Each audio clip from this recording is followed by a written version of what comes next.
Number one, ano ang English ng isda? English ng isda? Hindi ko alam. Bebang, ang hirap naman ng tanong mo. Wala bang mas madali? Princess, nagpa-practice nga tayo, di ba? Para kapag nagpa-exam si Teacher Magda ng English, alam na natin yung tamang sagot. Kaya nga, kapag hindi ka nakapasa sa English, Princess, babagsak ka, babalik ka kay Teacher Magda. Kasi naman may exam pa, dapat wala na lang. Kailangan ng exam, Princess, para malaman ng Teacher Magda kung nag-aaral ba tayo ng mabuti. Ano ba yan? Ano, Princess? May sagot ka na kung anong English ng isda? Alam ko na! Nemo yung sagot ko!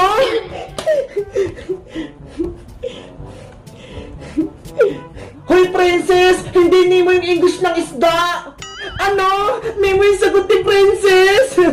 Oo, Bebang! Ayun sinulat niya sa papel niya! Tama naman yung sagot ko Ang English ng isda ay Nemo. Princess, ang English ng isda ay fish. Dapat alam mo yun. Hayo nga pala. Nakalimutan ko. Basic lang yung English Nahirapan pa to si Princess. Hindi ka rin naman magaling sa English, Boyong Magaling kaya ako. Hindi nga ako nagpa-practice Good morning, class! Good morning, Teacher Magda! Good morning, Teacher Magda! Good morning, Teacher Magda! Maglabas na ng papel at sisimulan na ang exam yung subject sa English. Ayan na! Magsisimula na yung exam namin! Naku, yari! Exam na namin ng English! Number one, ano ang English ng manok? Write the correct answer. Ang dali naman ng number one.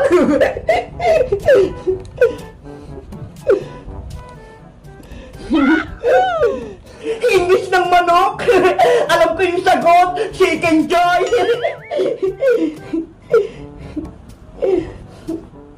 Oh no!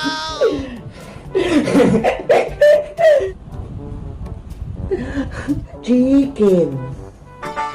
Number two, ano ang English ng tubig? Ang English ng tubig ay water.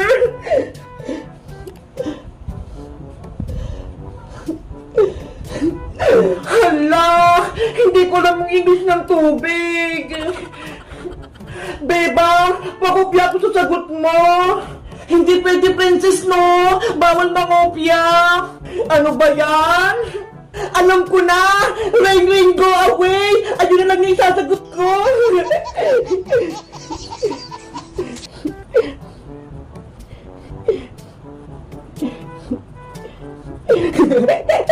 Number 3.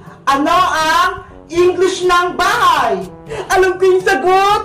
Bahay kubo!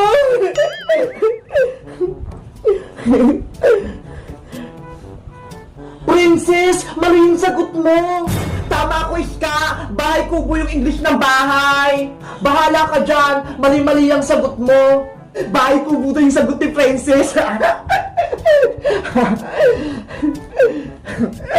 And the last question, ano ang English ng tutubi? Hala, tutubi?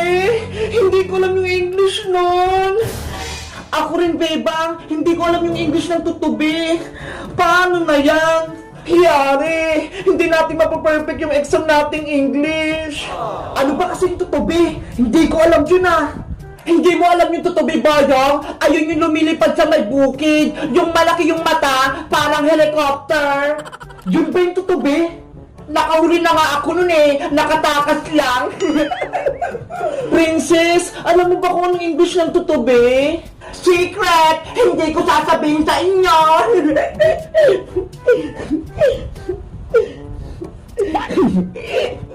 Class! Tapos niyo na bang sagutan yung mga papel nyo? Ang iingay nyo na! Hindi pa po, teacher!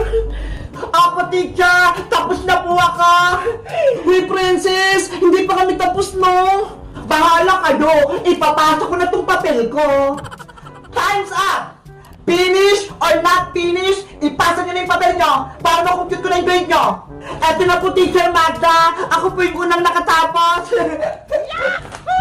Boyo, Iska, Bebak, akin na yung mga papel nyo. Bilis! Guys, hindi ko alam kung anong sagot sa number 4. So tingin nyo, anong English ng tutubi? Mag-comment lang kayo. Bye-bye!